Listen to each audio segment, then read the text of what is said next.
કેમ છો વિદ્યાર્થી મિત્રો? આજે આપણે નવા પ્રકારના દાખલાઓ સાથે મળીશું. નવા દાખલાઓ કયા છે સમજો.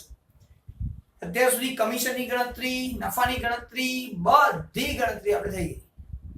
હવે આપણે ભૂલ સુધારણા નોંધ કરવાની છે. એટલે તમને લોકોને હવે શું થશે?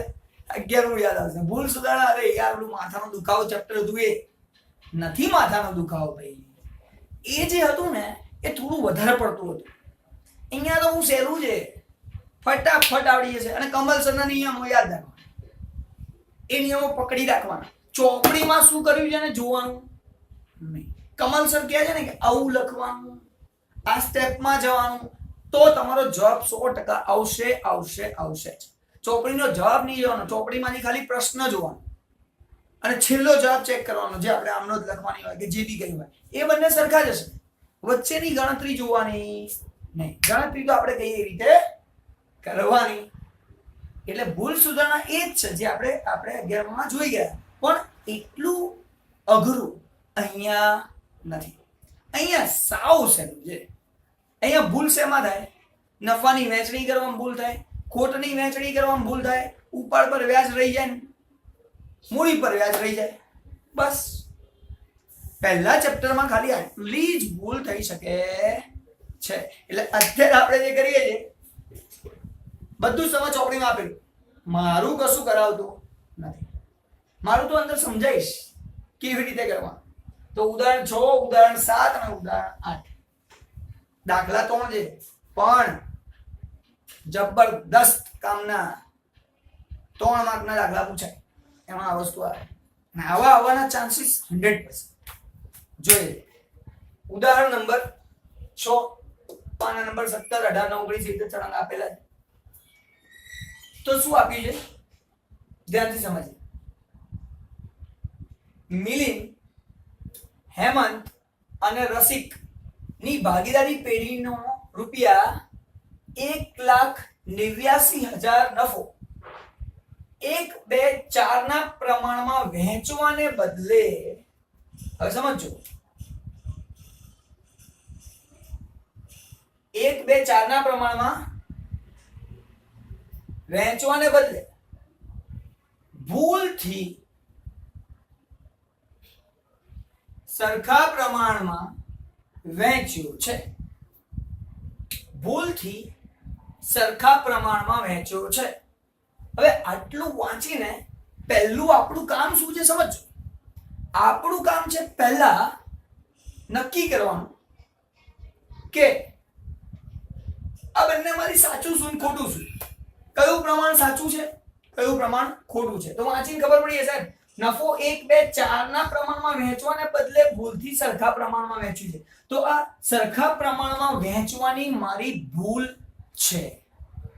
તો મને આ ખબર પડી ગઈ કે સાહેબ આ ખોટું છે. આ સરખા પ્રમાણ, સરખું પ્રમાણ જે છે એ મારી ભૂલ થઈ ગઈ. સાચું શું છે સાહેબ? આ સાચું છે. 1, 2, 4 ના પ્રમાણમાં વહેંચવાનું હતું, પણ ભૂલ શું થઈ ગઈ? સરખા પ્રમાણમાં વહેંચ્યું એ થઈ ગઈ મારી ભૂલ. કારણ કે દાખલામાં વાંચીને જો સાચું શું ખોટું શું ખબર પડી ગઈ ને, તો સુધારો કરવામાં કોઈ તકલીફ થશે નહીં. એટલે મેં નક્કી કરી. હવે કમલસરના નિયમ પ્રમાણે કરવાનું શું સમજો ધ્યાનથી. હંમેશા પહેલા સાચી વહેંચણી કરવાની.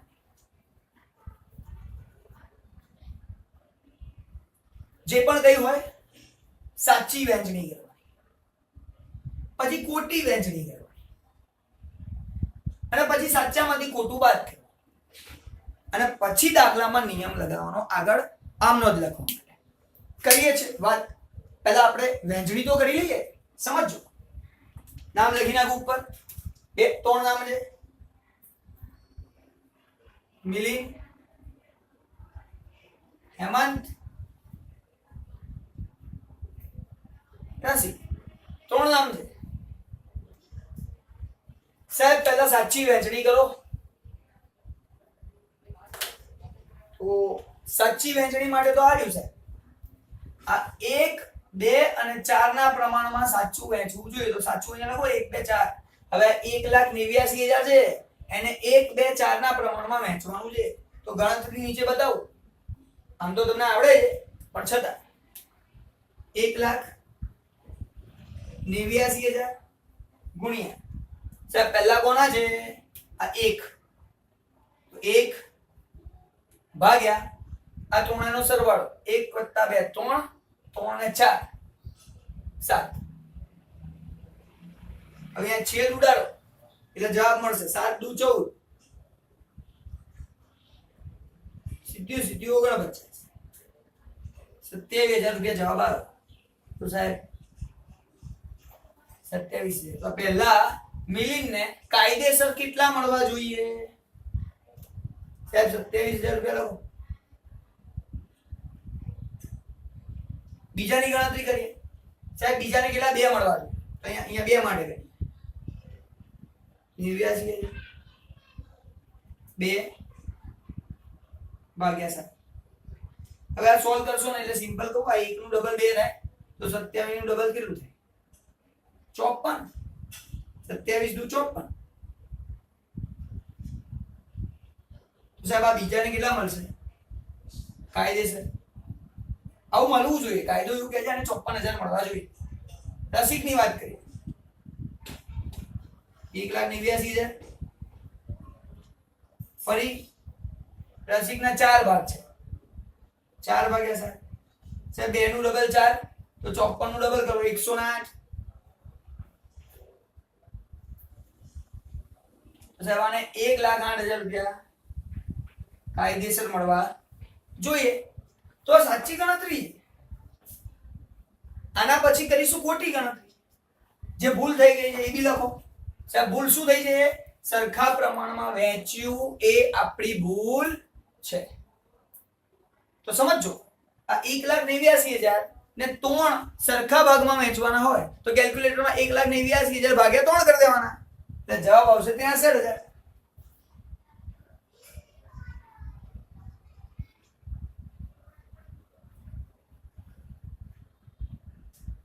તો બધાને 63 63 ભૂલથી વેચાઈ ગયા. હવે ખરેખર આલવાના હતા 27 54 ને 108 આપી દીધા 63 63 63. તો એ ખોટું છે. હવે આ ગણતરી ભૂસી નાખું તું નીચે અને આપણે દાખલો ગણવાનો છે. અને ગણતરી તમે શીખેલા છો સમજો ધ્યાનથી. હવે બાદબાકી કરીએ. સાચામાંથી ખોટું બાદ કરો. 27 માંથી 63 બાદ કરો કેટલા રહે છે જોઈએ.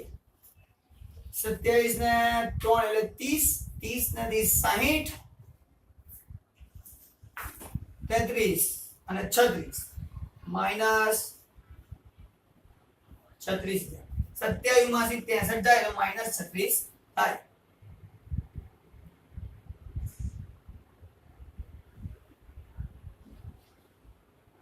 બરાબર. પછી જોઈએ આગળ 54 માંથી 63 જાય સેવા બાદ બાકી કરીએ તો 54 ને જો 60 અને 6 સાથે 9 એટલે 9,000 રૂપિયા માઈનસમાં આનો આવશે. અને છેલ્લે 63 બાદ કરો સાહેબ આ તો સાવ સહેલું 45,000 રૂપિયા થાય. તો 36,000 માઈનસ 9,000 માઈનસ અને 108 માંથી 63 એટલે 45,000 પ્લસ આપણો નિયમ સાચામાંથી ખોટું બાદ કરો માઈનસ માં જવાબ આવે તો માઈનસ માં જવાબ આવે તો અને પ્લસ માં જવાબ આવે તો જ. એટલે માઈનસ વાળા ઉધાર પ્લસ વાળા જમા. અને આ થઈ ગઈ ગણતરી. આમ નોંધ બાકી છે. આમ નોંધ કેવી રીતે લખાશે સમજ. સાહેબ આ બે જણ છે મિલિંદ હેમંત એટલે ઉધાર અહીંયા લખવાનું મિલિંદના મૂડી અથવા ચાલુ ખાતે ઉધાર 36,000.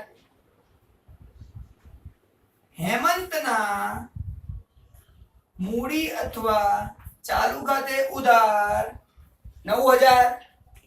તે બંને રકમ મળીને રસિકને આપવાનું છે. રસિકના મૂડી અથવા ચાલુ ખાતે જમા 45,000 ₹1000 એટલે ધ્યાનથી સમજો આ બે માઈનસ છે એ ઉધાર એટલે બે ખાતામાં ઉધાર કરવાનો મૂડી અથવા ચાલુ અને રસીકને જમા રસીકના મૂડી અથવા ચાલુ ખાતે જમા. હવે તમે કહેશો સાહેબ ચાલુ ખાતું શું છે? મૂડી તો ખબર છે, ચાલુ શીખવાડીશ. ચાલુ કોને કહેવાય? આમ તો ચાલુ તમે ઘણા બધા જાણો છો કોણ કોણ છે, પણ આપણે અહીંયા ચાલુ કોને કહેવાય એની વાત આપણે આવતા ચેપ્ટરમાં કરીશું. આ ચેપ્ટરમાં ચાલુની વાત અત્યારે કરતા નથી, બરાબર છે? તો આ આમનો જ લખો એટલે તમારા 3 માર્ક ફિક્સ. આ તો ગણતરીના 3 માર્ક ફિક્સ કરવા માટે આમનો જ લખવી બહુ જરૂરી છે. હા, આપણો નિયમ શું? સાચું લખો, ખોટું લખો.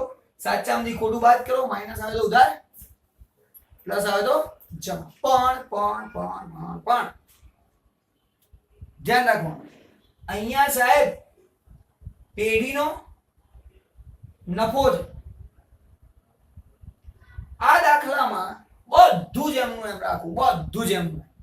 ખાલી આજે દેખાય છે નફો, આની જગ્યાએ કરી દઉં ખોટ. આ નફા શબ્દને કાઢી નાખું અને કરી દઉં ખોટ. આખો દાખલો એમનો એમ. મારી ગણતરી બી એમની. અહીં સુધી ગણતરીમાં કોઈ ફરક નહીં. પહેલા સાચી ગણતરી, સાહેબ ખોટ આ રીતે વહેંચાય, ભૂલથી આ રીતે વહેંચાઈ ગઈ છે, સાચામાંથી ખોટું બાદ કર્યું, બધું એમનું એમ. પણ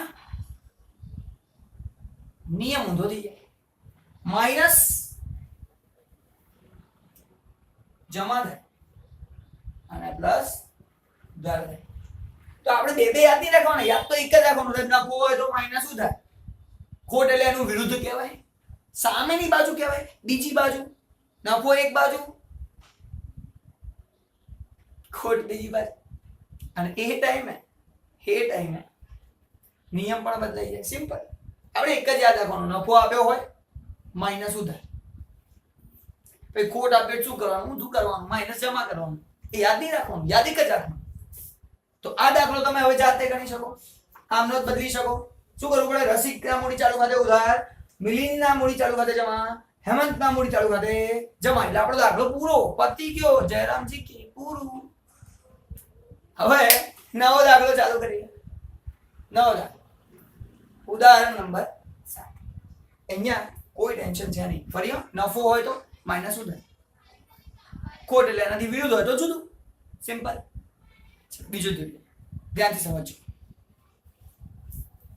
ઉદાહરણ નંબર 7 અને નંબર 18 ઉપર તમને આપેલું છે. ધ્યાનથી સમજો અને વાત કરીએ. રામ, લક્ષ્મણ અને સીતા. આવી ગયા રામજી. રામ, લક્ષ્મણ અને સીતા ભાગીદારો છે. મેં ટૂંકમાં લખી છે રકમ, ચોપડીમાં થોડી ડિટેલમાં લાંબુ આપી છે, આપણે ટૂંકમાં બતાવી ગયા. ચોપડીમાંથી વાંચી લેજો આખી રકમ. તો ભાગીદારો છે. તારીખ 1/4/16 ની તેમની મૂડી 40,000, 30,000 ને 80,000 હતી. તો એમની મૂડી આપી દીધી.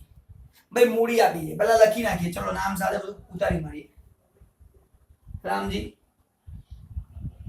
લક્ષ્મણજી અને સીતાજી આયા. એમની મૂડી આપી છે. તો અહીંયા મૂડી લખી નાખીએ બધાની. કેટલી છે? રામજીની 40,000 મૂડી છે, લક્ષ્મણજીની 30,000, આમની 80,000. યાદ રાખજો, આ મૂડી છે, બીજું કઈ નથી. હા, આગળ જોઈએ. વર્ષના અંતે નફાની વહેંચણી કર્યા બાદ, વર્ષ પતી ગયું. આ પહેલી તારીખની મૂડી હતી, વર્ષ પતી ગયું, નફો વહેંચી માર્યો. નફો વહેંચ્યા બાદ માલુમ પડ્યું કે મૂડી પર 12% લેખે વ્યાજ ગણવાનું રહી ગયું. લ્યો, પહેલા નફો વહેંચી માર્યો અને પછી જોયું કે વ્યાજ તો રહી ગયું. હવે ખરેખર પહેલા શું કાયદો શું કહે છે સમજવું. મૂડીનું વ્યાજ ગણી નાખો અને હાલ લો, ઉપર પર વ્યાજ ગણી નાખો, લઈ લો, અને પછી જે નફો થાય એને વહેંચવાનો હોય. આ તો સારું પહેલા વહેંચી દીધું, હવે એ થઈ ગઈ ભૂલ. અને એ ભૂલ સુધારણા નોંધ લખો. આપણે હવે ભૂલ સુધારણા નોંધ લખવાની છે. તો કેવી રીતે લખાય? સમજો ધ્યાનથી. તો પહેલા તો મૂડી પર વ્યાજ કેટલું છે સાહેબ? 12%. તો એ 12%, આ તો મૂડી છે, વ્યાજ થોડી છે. વ્યાજ આપ્યું હોત તો આપણે ગણવું ના પડે, પણ વ્યાજ નથી આપ્યું માટે પહેલા તો સાહેબ આનું વ્યાજ ગણો. આનું વ્યાજ કેટલું જોઈએ સાહેબ? 12% ગણો બધાના. 40,000 ગુણ્યા 12%. હવે કેલ્ક્યુલેટરમાં શું કરશો? ફરીથી કેલ્ક્યુલેટરમાં લખવાનું 40,000 ગુણ્યાની નિશાની 12%ની નિશાની, સીધું 40,000 ગુણ્યા 12% મળી જશે. આપણો જવાબ આવશે 12 ચોક 48, એટલે 4800 રૂપિયા. આ મૂડીનું સાચું વ્યાજ જે ગણવાનું બાકી છે, સાચી રકમ જે આપણે ગણવાની હતી પણ ગણી નહીં ને વહેંચી દીધું. શેમાં વહેંચી દીધું? નફા નુકસાનમાં વહેંચી દીધું, ગણ્યું જ નહીં. અહીંયા પણ 12% ગણીએ. 12 તરી 3600 રૂપિયા. અહીંયા પણ 12% ગણીએ. 12 × 96, 9,600 રૂપિયા. સાહેબ સાચી રકમ આ મૂડી પર વ્યાજ આપણે એમને આપવાના હતા પણ આપણે ગણ્યું જ નહીં. તો આ બધાનો જે સરવાળો થયો હશે એ બધું વહેંચી માર્યું આપણે. આ બધી રકમ જે સરવાળો કરીને આવશે એ બધી રકમ આપણે વહેંચી મારી, લોકોને વધી ગઈ, પૂરી થઈ ગઈ. તો આ બધાનો સરવાળો કરી દઈએ. તો આનો સરવાળો કરીએ. હું જોઈ લઉં છું અંદર, ફટાફટ સરવાળો પતી જાય એટલે આપણું કામ ઇઝીલી પૂરું થઈ જાય. 48, 36, 96 જવાબ છે 18,000 રૂપિયા. ટોટલ 18,000 રૂપિયા. સીધો સરવાળો. હવે આ 18,000 રૂપિયા ખરેખર વેચવાના હતા બધામાં આ રીતે, ગણવાના હતા બધામાં આ રીતે, પણ આપણે ભૂલ કરી, વેચી માર્યા બધાને. તો કયા પ્રમાણમાં વેચ્યા હશે સાહેબ? નફા નુકસાનના પ્રમાણમાં. કયા પ્રમાણમાં વેચ્યા હશે? નફા નુકસાનના પ્રમાણમાં વેચ્યા હશે. હવે સાહેબ નફા નુકસાનનું પ્રમાણ તો અહીંયા છે જ નહીં, ટેન્શન ક્યાં લેવાનું? તમને 1932 નો ભાગીદારી કાયદો ખબર છે? 1932 ના ભાગીદારી કાયદામાં લખ્યું છે કે જો તમે નક્કી ના કરો તો સરખા પ્રમાણમાં આપી દેવાનું, સરખું. પછી આ 18,000 ને 6 હાલ દો, ત્રણે 6,000 6,000 6 તરી 18. તો બધાને ખોટી વેચણી જે થઈ ગઈ, નફા નુકસાનમાં ખોટી વેચણી થઈ ગઈ, નફા નુકસાનમાં વેચાઈ ગઈ. તે રકમ છે 6,000 6,000 6,000. બાદબાકી કરીએ સાહેબ. 4800 માઇનસ 6,000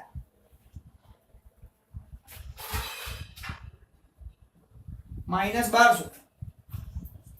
3600 માઇનસ 6,000 માઇનસ 2400. અને અહીં તો સાહેબ સહેલું છે 3600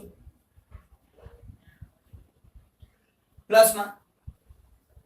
હવે ફરી ઓલો નિયમ આપણો શીખવાડ્યો તો એ પ્રમાણે આપણો નિયમ શું કહે છે?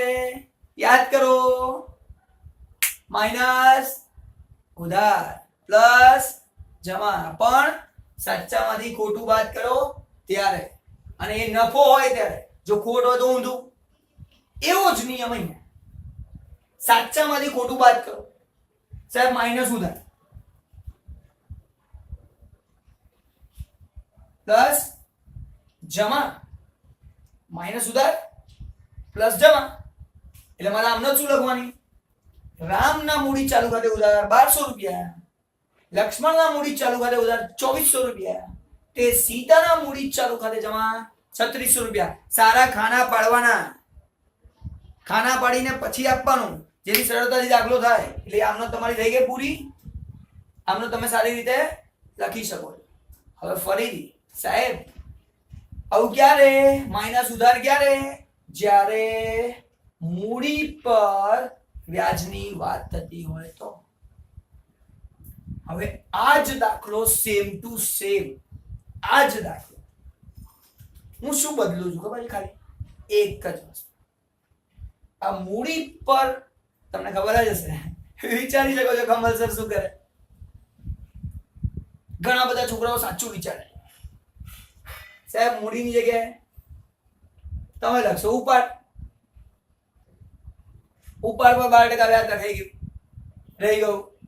પછી આ મૂડીની રકમ નહીં હોય, એમને ઉપાડ કર્યો છે, અને જ્યારે ઉપાડ કર્યો હોય તો આ ઉપાડની રકમ થઈ ગઈ, તો આ મૂડી નથી, આ ઉપાડ છે. ઉપાડનું 12% વ્યાજ છે, તો આ સાચું વ્યાજ જે વસૂલ કરવાનું હતું, અને ભૂલથી આપણે એ બધું ગણ્યા વગર 18,000 રૂપિયા વેચી દીધા, એ ખોટા વેચાઈ દીધા. ગણતરી આખી આ સેમ, ખાલી શું થશે, આ ઉધારની જગ્યાએ જમ, આ જમાની જગ્યાએ ઉધાર. તો ઇન શોર્ટ આપણે ટૂંકમાં એવો નિયમ બનાવી શકીએ છીએ, નિયમ એવો બનાવી શકીએ છીએ કે નફો હોય અને મૂડી પર વ્યાજ હોય તો માઇનસ ઉધાર પ્લસ જમા. પણ સાચામાંથી ખોટું બાદ કરવાનું, ખાસ જોર આપું છું હું, સાચામાંથી ખોટું બાદ કરો પછી એ વાત આવે છે. અને જો એનાથી વિરુદ્ધમાં હોય, મૂડીના વ્યાજની જગ્યાએ ઉપાડનું વ્યાજ હોય, નફાની જગ્યાએ ખોટ હોય, એ પરિસ્થિતિની અંદર માઇનસ જમા થઈ જાય પ્લસ ઉધાર થઈ જાય. હવે તમે આટલું તો લખી શકો છો, મને પૂરેપૂરો વિશ્વાસ છે તમને આમાં કોઈ તકલીફ છે નહીં. તકલીફ હોય 2 વાર હજી જોઈ લેજો. નેક્સ્ટ આગળ જોઈએ છે ઉદાહરણ નંબર 8. સૌથી સહેલું ઉદાહરણ નંબર 8 છે, પણ આ દાખલો ગણ્યા પછી છે ને છોકરાઓ ભૂલ કરવા લાગે છે. વ્યાજના ટકા જ નહીં આવે. અલ્લા ભાઈ સમજવાની કોશિશ કર, જરૂર નથી. જો શાંતિથી જો. આ બી ટૂંકમાં લખેલું ભાલ દર્શ, અંદર બધું લાંબા નામ છે, આપણે ટૂંકા કરી દીધા સીધા. ભાલ, દર્શ અને અંકિત 5, 3, 2 ના પ્રમાણમાં નફો નુકસાન વહેંચતા ભાગીદારો છે. મહત્વનું કામ, બહુ જ મહત્વનું કામ સાહેબ. 5, 3, 2 નફા નુકસાનનું પ્રમાણ આપી દીધું છે. આના જેવું નહીં આલેલું તો આપણે સરખા પ્રમાણમાં લઈ લેવાનું ના. અહીંયા આપણને 5, 3, 2 આપી દીધું છે તો લઈ લો સીધું 5, 3, 2. ખબર પડી ગઈ? આનો જોઈએ વર્ષના અંતે હિસાબો તો તૈયાર કર્યા પછી મને તો એની ખબર પડે, પણ છેલ્લે જ ખબર પડે. પણ એને છેલ્લે ખબર પડે, આપણે ધંધે લાગી ગયા. વર્ષના અંતે હિસાબો તૈયાર કર્યા પછી માલુમ પડ્યું કે ઉપાડ પર વ્યાજ 1000, 800 અને 600 ગણવાનું રહી ગયું છે. ઉપાડ પર વ્યાજ ટકાની જરૂર જ નથી, વ્યાજ જ આપી દીધું. 1000, 800, 600 ત્રણેયનું ગણવાનું રહી ગયું છે. બરાબર? અનુક્રમે શબ્દ વબ્દ નથી લખ્યા, ખબર પડી ગઈ કે ઉપાડ પર વ્યાજ આટલા ત્રણેયનું ગણવાનું રહી ગયું છે. ભૂલ સુધારણા નોંધ લખો. તો સાહેબ ઉપાડ પર વ્યાજનો આવી ગયો દાખલો. જો આવું તમે બનાવો હોત તો ગણતરીની જોડી અઘરી પડે, પણ એ તો એવું કશું નથી. ઉપાડ પર વ્યાજ આપી દીધું છે. સાચું કેટલું? સાચું ઉપાડ પર વ્યાજ 1000, 800 ને 600 ગણવાનું રહી ગયું છે. લખીએ સાહેબ, ગણતરી લખીએ. જુઓ બાલ 10 અંકિત સાચું પ્રમાણ, સાચું આપેલું છે એટલે પ્રમાણની જરૂરત નથી, સીધું છે. 1000, 800 અને 600. આ બધાનો સરવાળો કરી દઈએ. 18 ને 6 2400.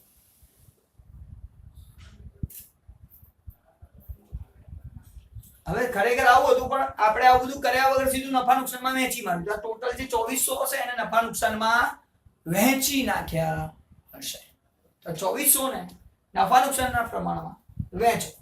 જે ખોટું છે આપણે ખોટું કરી જ નાખ્યું, જે ખોટું છે નફા નુકસાનના પ્રમાણમાં એને વહેંચવાનું છે. તો આપણે નફા નુકસાનના પ્રમાણમાં 2400 વહેંચીએ. 2400 ને વહેંચવાનું પ્રમાણ આપ્યું છે 5, 3 અને 2. તો સાહેબ મારે 5, 3 અને 2 ના પ્રમાણમાં વહેંચણી કરવી પડશે. તો ગણતરી કરવી પડશે. અહીંયા 2400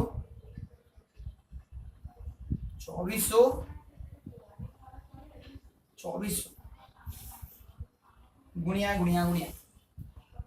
હવે 5, 3 અને 2 સરવાળો કરો. 5 ને 3 8, 8 ને 2 10. તો ભાગાકારમાં તો 10 ફિક્સ,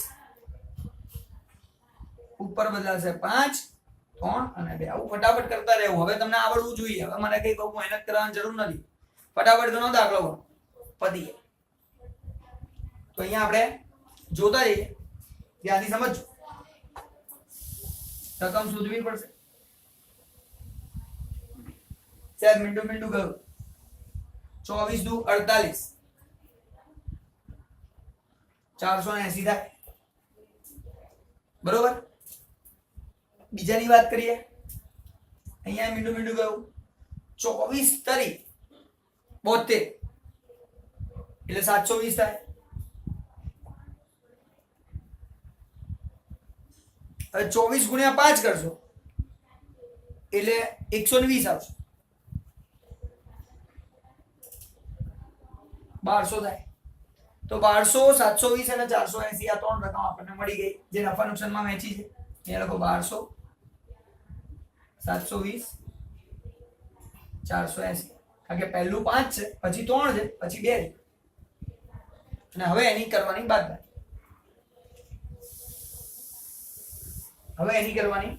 બાદબાકી. તો 1000 માંથી 1200 જાય સાહેબ માઈનસ કરશો. 800 માંથી 720 જાય, સાચામાંથી ખોટું બાદ કરી રહ્યો. 800 માઈનસ 720 80 પ્લસ 600 માંથી 480 જાય 120 પ્લસ. આપણા નિયમ પ્રમાણે માઈનસ ઉધાર પ્લસ જમા પણ ધ્યાન આપો. અહીંયા સાહેબ આ ઉપર પર વ્યાજ છે. માઈનસ ઉધાર ક્યારે? નફો હોય ત્યારે, મૂડી પર વ્યાજ હોય ત્યારે. જો એની વિરુદ્ધ વાળું હોય, ખોટ હોય, ઉપાડ પર વ્યાજ હોય તો માઈનસ જમા અને પ્લસ ઉધાર. ફરી કહું છું, ચોપડીમાં જુદું આપ્યું છે, કન્ફ્યુઝ થતા નહીં. ગણતરીમાં પકડી રાખજો, એક જ નિયમ કમલ સરનો, જવાબ આવી જશે. અને ના ખબર પડે તો ફોન કરજો, શીખવાડી દઈશ. એટલે હવે તમારે આમનો જ લખવાનું. અમને ખબર છે આમનો જ લખવાનું, મારે જરૂર નથી, તમને ખાલી શીખવાડી દઉં છું. સાહેબ આ જમા છે, આ ઉધાર છે, પહેલા ઉધાર વાળા લખવા પડે. દર્શ ખાતે ઉધાર, અંકિત ખાતે ઉધાર લખવાનું. દર્શના ચાલુ અથવા મૂડી ખાતે ઉધાર, અંકિતના ચાલુ અથવા મૂડી ખાતે ઉધાર, તે ભાલના ચાલુ અથવા મૂડી ખાતે જમા. ચાલુ ખાતું શું છે બીજા ચેપ્ટરમાં ભણવાનું છે, ટેન્શન લેવાનું નથી. અત્યારે અહીંયા લખો અને જલસા કરો, 3 માર્ક ઘરે લઈ જાઓ. એટલે આજે આપણે જે આ 3 દાખલા ગણ્યા એમાં ભૂલ સુધારણાનું વધુ પતી. ભૂલ સુધારણામાં આનાથી વધારે કશું આવશે. આવતા લેક્ચરમાં છેલ્લો દાખલાઓ ગણીશું, છેલ્લા 3 દાખલાઓ. ઉદાહરણ છે ને 9, 10, 11 છેલ્લા 3 દાખલા. એટલે આ ચેપ્ટર તમારું એક્ઝામ માટેનું આખું પૂરું. એક્ઝામમાં એની બહારનું કશું જ નહીં, ફિક્સ. મળીએ છે આવતા લેક્ચરમાં, અને આવતો લેક્ચર ચેપ્ટર નંબર 1 નો છેલ્લો lecture. Thank you very much.